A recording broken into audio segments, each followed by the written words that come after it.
Immerse in the profound wisdom of the Shandilya Bhakti Sutras, ancient verses, revered as a pinnacle of devotion and spiritual awareness. Under the guidance of His Holiness Swami Jyotirmayananda, plunge into the infinite ocean of this revered scripture. Discover its hidden truths. Embrace its transformative power. Awaken to new realms of divine love and spiritual awareness. The depths are calling. The deeper you dive, the more treasures you'll discover. And now, Sri Swami Jyotirmayananda.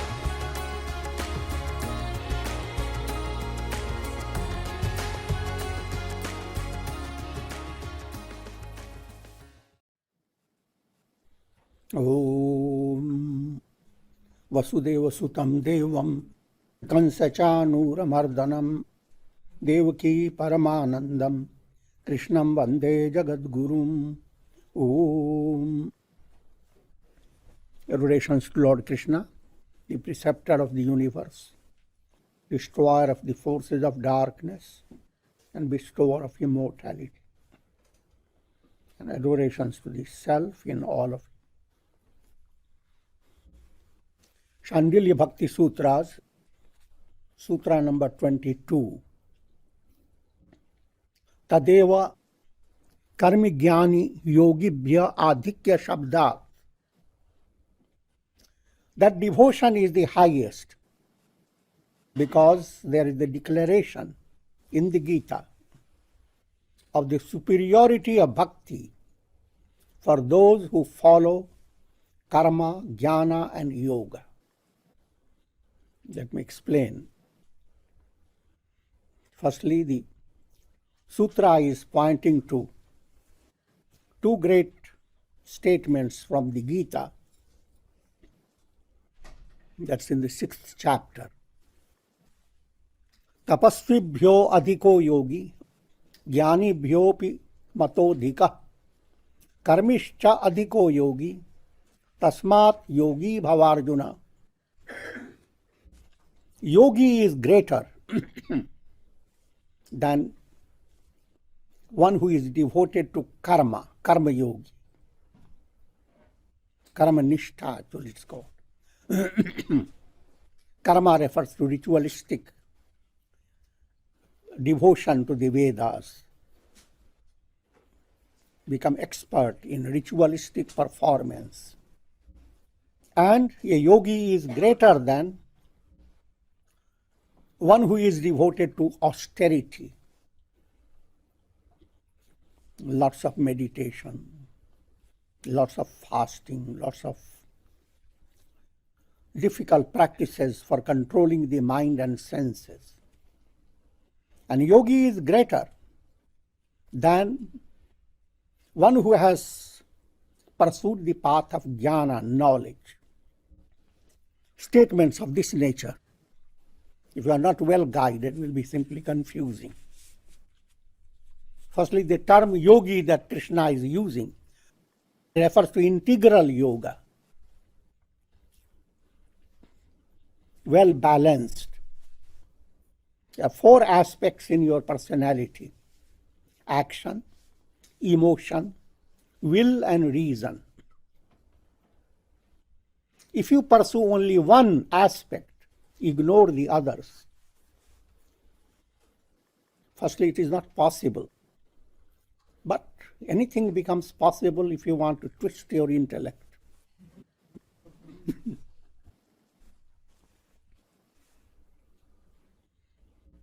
It's important to know that all the 4 yogas are interlinked. Karma yoga is meant to purify your heart. If you say, I will just follow karma, I will not go after any other yoga. I will do good things to people, I will dedicate all my energy for serving others. We say, bravo, go ahead. But you will not succeed. Why you will not succeed? Because in order to be able to tap all your resources that are within you, you must have integral development. So if you are advancing on the path of action, simultaneously you will be advancing in the aspect of your heart. Your heart will be magnanimous as you begin to serve people, whether you like it or not. And the heart aspect refers to devotion. Your love will become not for transient things, but for God. And if you do so, you will begin to experience profound meditation, because the mind has something to focus on, undistracted. So you begin to succeed in meditation. Your reasoning will become very subtle, and you will discern into the understanding, I am not the body, mind, intellect. I am that. So if you are following the path of integral yoga, then you are the yogi. Otherwise, you are a twisted yogi, lopsided yogi. Better to be lopsided than no side.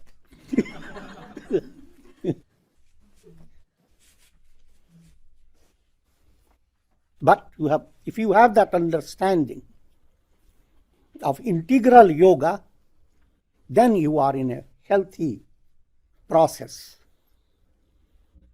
But even if you have developed integral yoga and you are good yogi,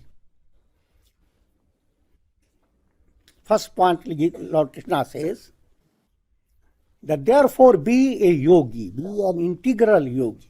Next he says, yoginam api sarvesham madgatena antaratmana shraddhavan bhajate yomam same yukta tamo mata. Among yogis, those who have turned their mind in loving devotion to me, who are constantly worshipping me, such a yogi is the best. So, Krishna didn't stop at integral yoga. The statement, you should practice all the 4 yogas in balance. Krishna doesn't say that is the ultimate. What he says, the ultimate proof is that your heart will flow towards God with profound love. If that does not express in your personality, then you have not attained the highest. You will study scriptures. Through many stories, the scriptures give you that insight. In the beginning of Tulsi Ramayana, the story is told about Narada. I have related to you, but I will re-relate. Good things can be said again and again. Laddus are always eaten again and again. Once Narada practiced a lot of austerity. He completed all this project. Karmi, Jnani, Dhyani, did all the meditation, all the ritualistic, all the study of the Upanishads.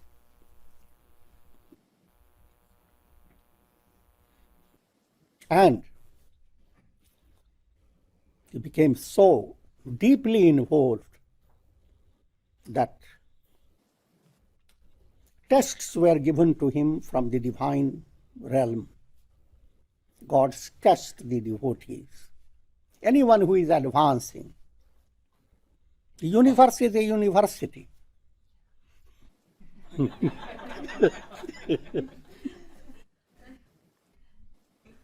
The moment you start to accomplish something, the university puts you to a test.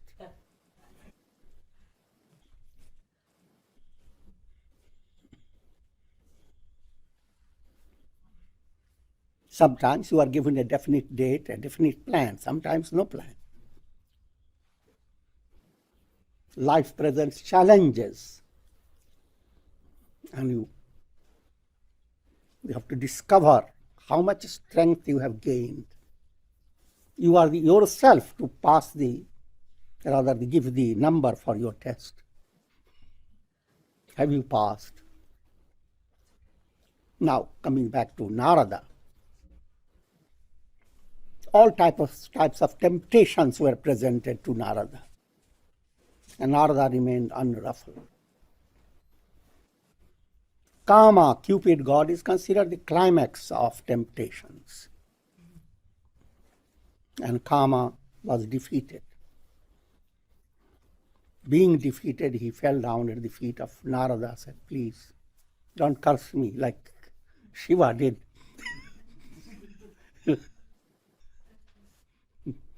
You are the greatest.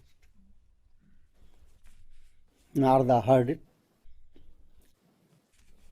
and a subtle pride entered into his mind. Comparison with Shiva.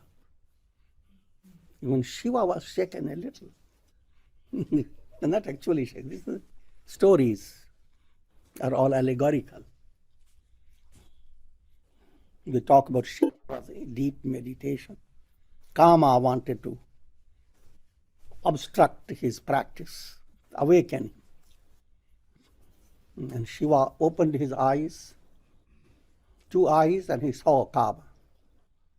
Then he opened the 3rd eye. A light flashed, and Kama was burned to ashes. Kama is manovikar, mind in a level of impurity. As long as mind gets blurred by desire, anger, greed, sense pleasure, so long you are overcome by vikaras. And vikaras continue to be in your mind as long as the inner eye has not opened. Jnana chakshu, a profounder way of looking at things, not through the ego-based vision. So when intuitional vision opens up, Kama doesn't mean anything. All the vikaras mean nothing. They burn to ashes. That was the subtle story of Shiva. And Narada found it a feeling that he did better than Shiva did. Shiva had to open his eyes. Simply Kama fell down at his feet. So, Narada then proceeded to Brahma, his father. Brahma, creator, he is considered the father. And he related his experience. Brahma said, "It's wonderful. You are a very great devotee, and what you accomplished is indeed commendable. Don't tell this to Lord Vishnu." Okay. But Narada couldn't hold back that big attainment and not to say to somebody.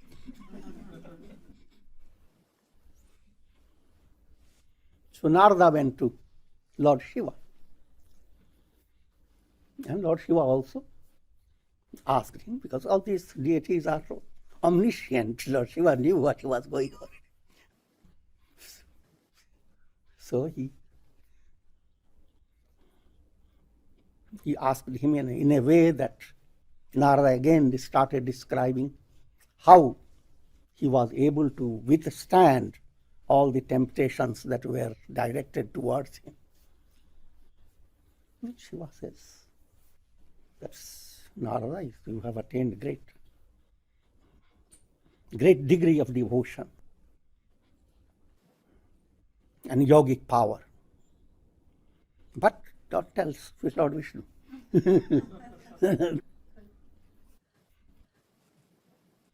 Narada couldn't stay without going to Vishnu. See, he went to Lord Vishnu and offered his prayers, and Lord Vishnu said, "Oh sage, where have you been for such a long time?" He said, "Doesn't matter, I was just doing some meditation." This was realized, I spice the stories. The purpose, you never tell the story exactly. Because the story is a story, it is never written exactly. No two persons describe the same thing exactly the same. And Lord Vishnu, Narada tried to avoid it because he was remembering what Brahma told him, what Shiva told him. And the more he avoided it, the more Lord Vishnu urged him. And then Narada said, internally he thought, what they are? Let him know it. He said, I was doing all the deep meditation by your grace. Each time he added the word, your grace.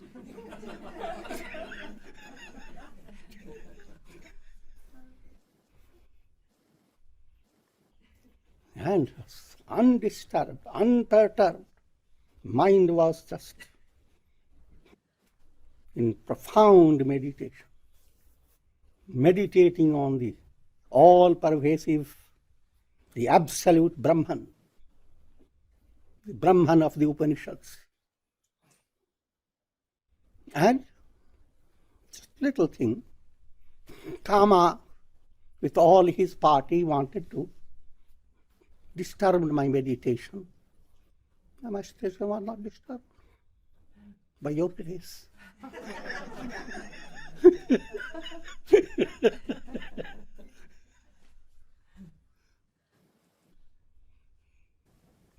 Lord Vishnu realized, of course Lord Vishnu knows,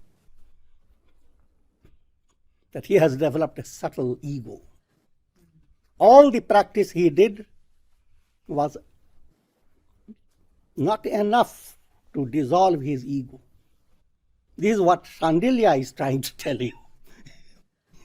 You can be great karma yogi. You can be practitioner of great meditation. You might have done a lot of austerities. You might have studied Sanskrit grammar and went through all the Upanishadic literature in a most classical manner. But having done all that, you hold that internal ego.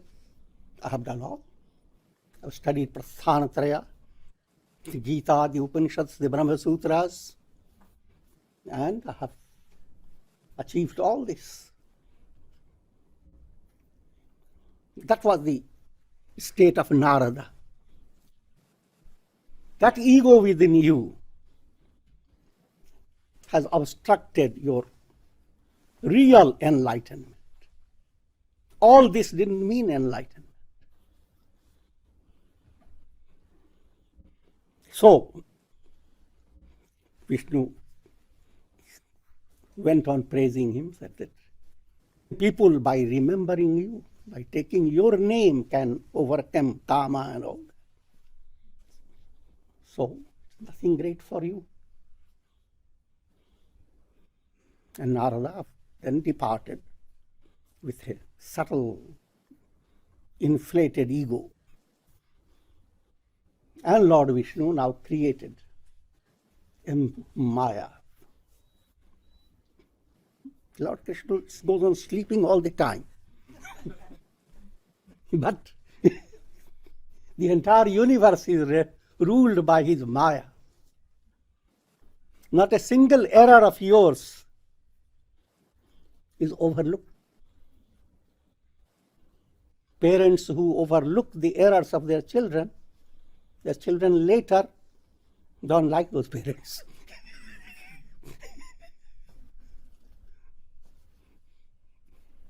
In brief, the process of love does not allow parents to to have their children grow up with some defect, some disease. You always want to make them free of all impurities and imperfections. Same way, God will not allow any soul to stay with negative understanding, with ignorance. So as long as you are ignorant, there is someone whipping you up constantly. The world will not keep you at rest. God has planned that way. And you are constantly moved, for positive or for negative. Positive, if you have done good karmas, God is preparing wonderful situation for you to come to satsang, listen to great things. You know, negative karmas, then there are other satsangs.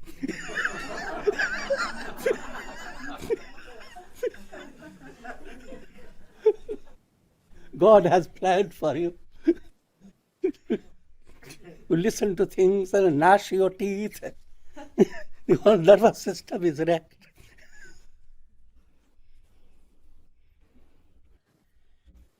So Narada went on. They had the amazing siddhi of going from one loka, one world system to another. Suddenly he encounters a loka, or consider a country, that's a capital city, which he had never seen before. Everyone looked perfect, very healthy, very prosperous. Narada went to the king. King is known as Shila Nidhi. He is the embodiment of goodness. The king welcomed Narada and brought his daughter, introduced the daughter to Narada, saying, this daughter is going to be married. I have arranged a Swayambara method of marriage. So many people come, and the lady to marry, she will place the garland on the person whom she chooses. And so, O sage, give blessings to my daughter and look into her future. And Narada exercised his subtle, intuitive art and discovered that personality, that lady whose name was Vishwamohini, one who can enchant the whole universe, was embodiment of goddess Lakshmi. And Narada discovered that whoever would marry that Vishwamohini will be the greatest in the whole universe. The sense of being the greatest, that pleases the ego.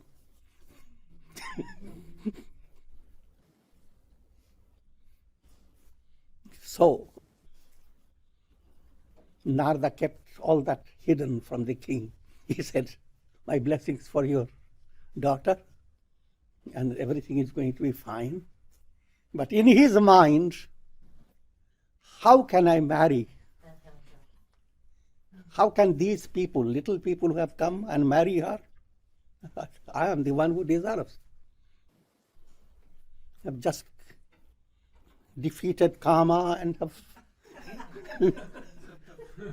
have been admired by Brahma, Vishnu and Shiva. And this great opportunity of marrying the greatest Devi in the world. But as he went on, a big problem came to his mind. How to compete with so many princes. He looked at them. They were all looking much better. There is rugged austerity. Austerity beaten the body.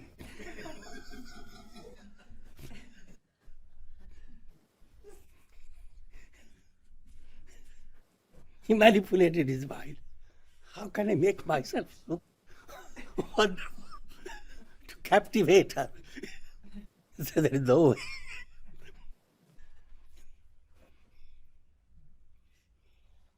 And they thought, oh, Lord Vishnu, he can do anything for me. I am his best devotee. So immediately he turned his mind to God. Oh Lord Vishnu, I need you. And Lord Vishnu appeared. Oh Narada, what do you want?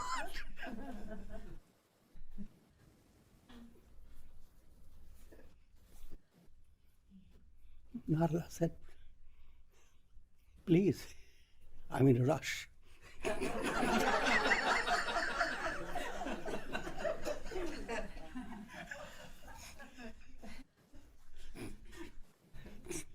I want to borrow your beauty, your handsome body. Make me just look just like yourself.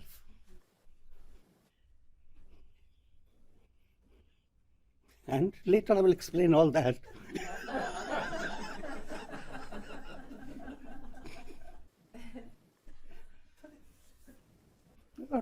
Oh, that's it? You want to borrow? You have it. I'm always. And that he puts a little twist to his words, says, just like a doctor is always there, ready to help the patient. And a good friend always does the best for his friend. So I do best for my devotee.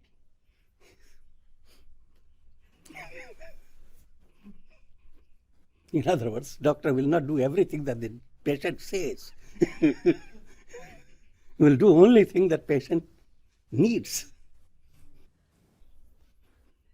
Narada didn't understand it. And looks at his body, and he was Vishnu. Shining effulgence. No one can match up with the form and expression of Narada's, of Vishnu. So he was extremely confident that when the lady comes with the garland in her hand, she will place the garland on his neck, marry him, and life will be forever wonderful. He will be the greatest person in the universe. With that idea, he went into the Swayambara hall, the assembly where people had gathered together, and occupied a front position. He pushed some people away.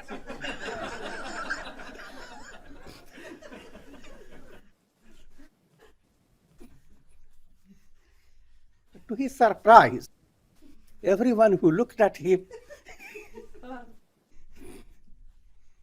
reflected a type of horror in his face.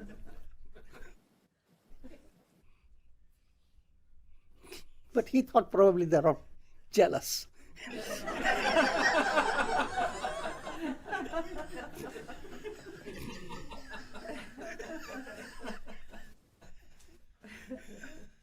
So he stayed very confident. Now, here comes the Vishwamohini, the lady who is going to marry. And hardly she looked through the corner of her eyes towards Narada. She speeded up her book to another direction.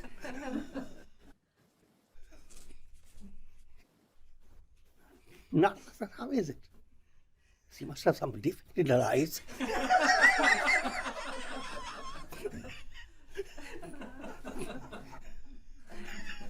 Probably she could not turn her eyes all the way this way. He got up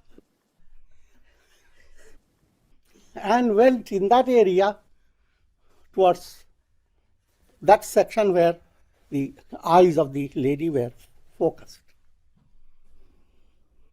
sure to be recognized by her. He goes there And she runs away from that.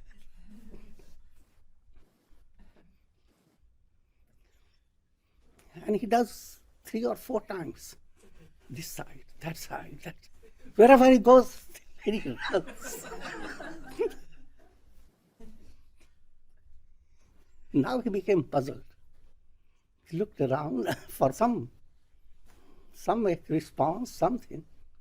And the 2 spirits, they are called Jaya and Vijaya, 2 gatekeepers of the heavenly realm.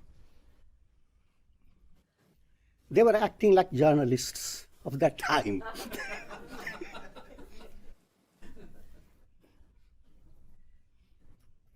They were watching the movements of Narada.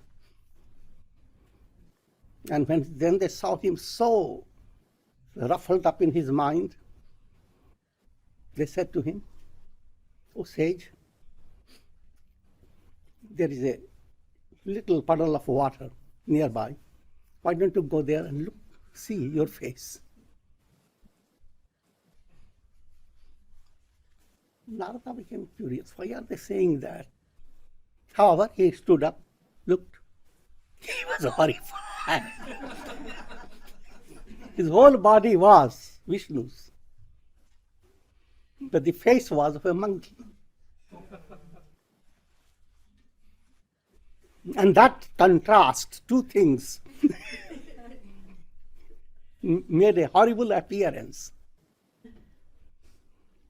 Immediately, anger surged into his mind, terrible anger. And he cursed those 2 journalists. May you be demons. And during this time, while all this was going on, suddenly Lord Vishnu comes. And the princess garlands Lord Vishnu, and she sits on the big divine chariot, and they start moving. Narada had already moved a little away and encounters Lord Vishnu, because Lord Vishnu had planned to have the encounter. And Narada looks at him with tremendous anger. He said, "All right, you can do like that to everybody, but not to me. I won't let you go unscathed. I'm pronouncing a curse. Lady for whom you made me suffer, you will suffer.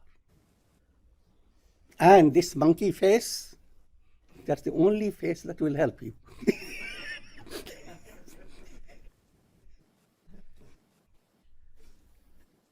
So that was the setting of the Ramayana. Lord Vishnu said, "I accept your curse." And when Lord Vishnu said that, suddenly his mind became clear. He realized how much God has favored him by breaking his illusion and doing the ego-dictomy.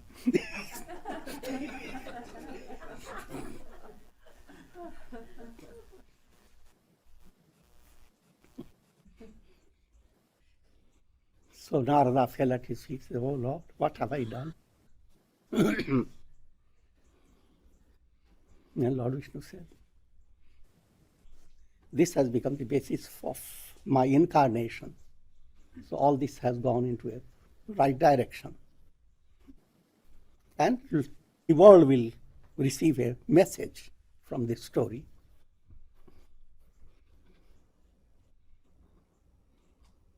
That even though you may have read all the scriptures and studied a lot, but if you can't efface your ego, if all your attainments are focused on your ego and ego gets inflated, then that is not the success on the path of spirituality. The effacement aspect points to the importance of bhakti. It is devotion that washes away subtle impurities, beginning with good-heartedness, compassion. Good-heartedness has not blossomed in your personality. Then all your spiritual sadhana remains defective. And you have the proof from so many sources. Sage Valmiki attained enlightenment. Prior to attaining enlightenment, he was an ordinary person. He was even a criminal, kind of a robber. I will not go into details. Having attained enlightenment, he sees a little episode. Two birds were enjoying, sporting in love, right in front of his eyes. This is a forest. And suddenly a hunter shoots one of the birds dead. And immediately his heart melts. And he curses the hunter. And the curse comes out through his tongue in the form of a wonderful poetry. The curse was simply, may you never rest in peace, or may you go to hell for killing this bird and separating the bird that was enjoying such bliss. That incident became the basis of writing the entire Ramayana. He discovered he had poetry in his heart. He discovered the world.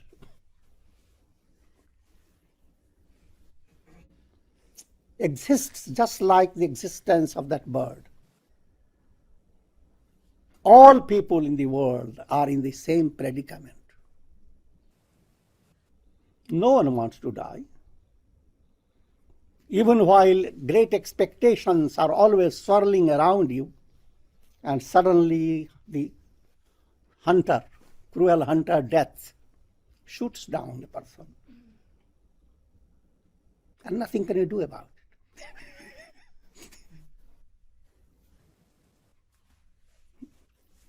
And Valmiki said, I will do something about it. He writes the entire story of Rama. Lord Vishnu comes as human incarnation with the purpose of destroying the greatest demon, Ravana. He enacts his Leela, his divine sport. He marries. Sita is kidnapped by demons. He finds monkeys and bears to help him. And ultimately he destroys the demon. All that is interesting story, but a story with profound insight.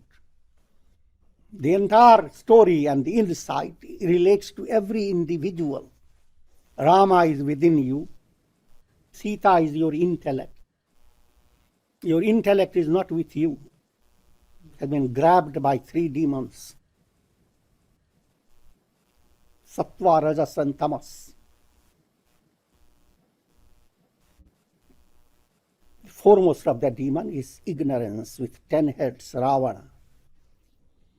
Ravana has gripped your intellect.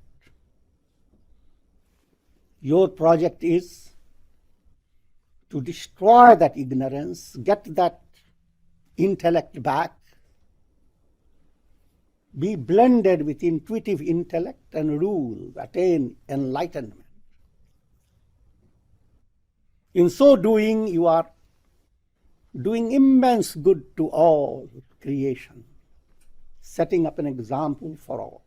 The Ramayana has to be lived in every individual.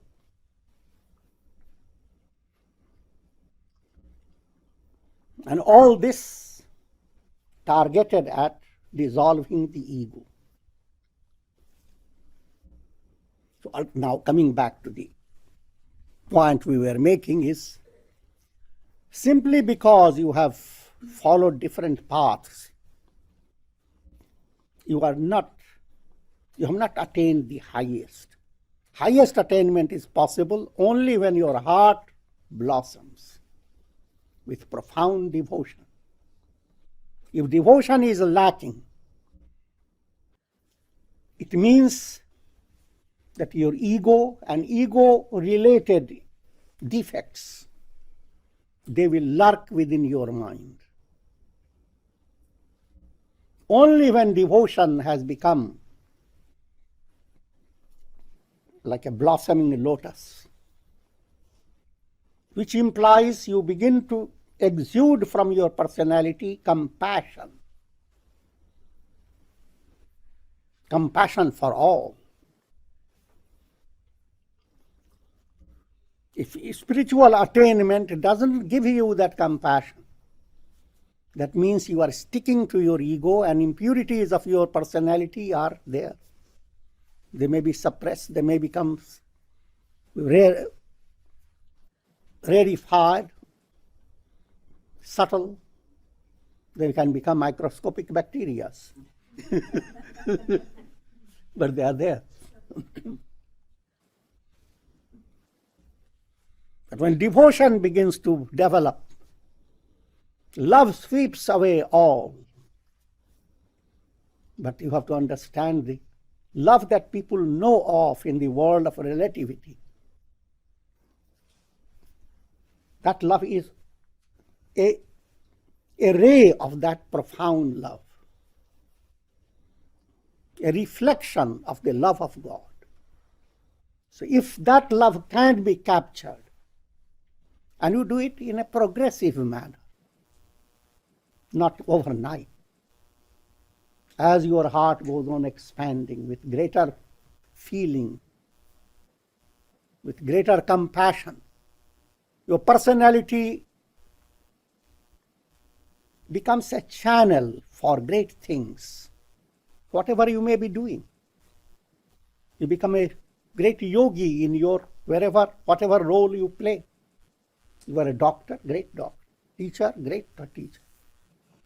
A mother, great mother. Whatever you are. So ultimately, bhakti, profound devotion not we will go into explaining that point, not ordinary sentiment.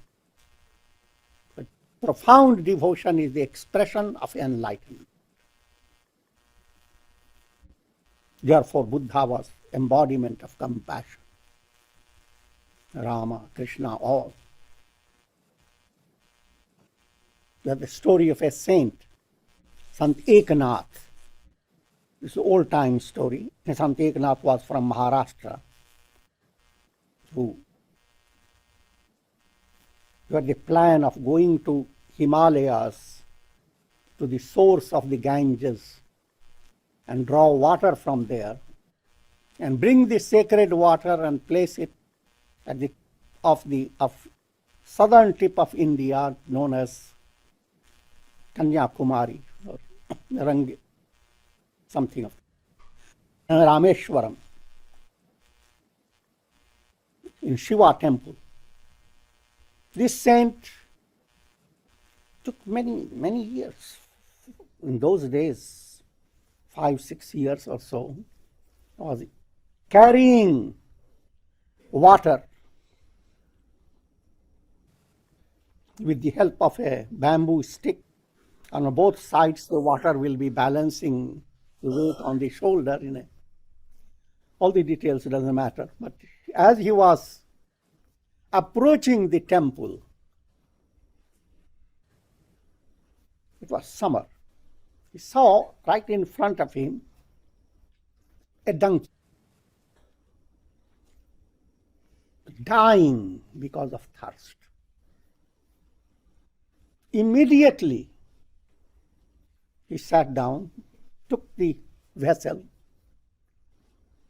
and poured that water into the mouth of the donkey. May Lord Narayana accept it. May Lord Shiva accept it. People who were with him were horrified that this man became crazy. You bring such sacred water with so much trouble and give it to the donkey.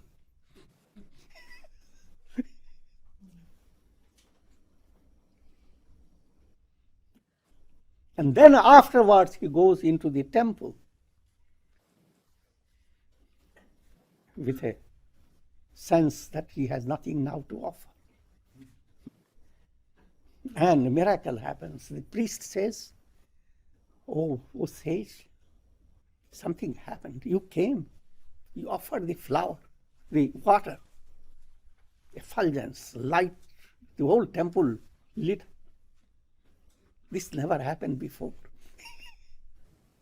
He realized that God had accepted his offering. All these are symbolic. The message is not that you have to carry the water and find a donkey.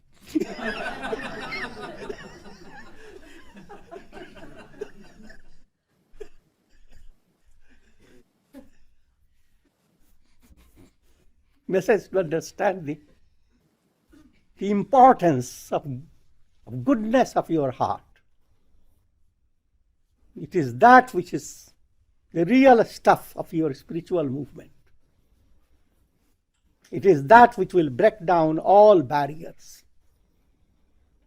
If that is not there, your mind will go on having so many informations, can become a dictionary.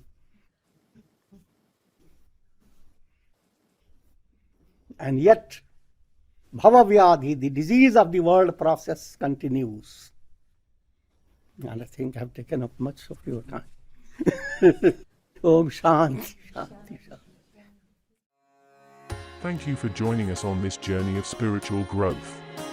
It's an honor to learn from the wisdom of Swami Jyotirmayananda.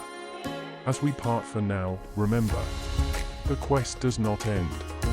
Take time to reflect on today's insights and integrate them into your life. Until next time, stay open, stay curious, stay present. The light within you is always shining.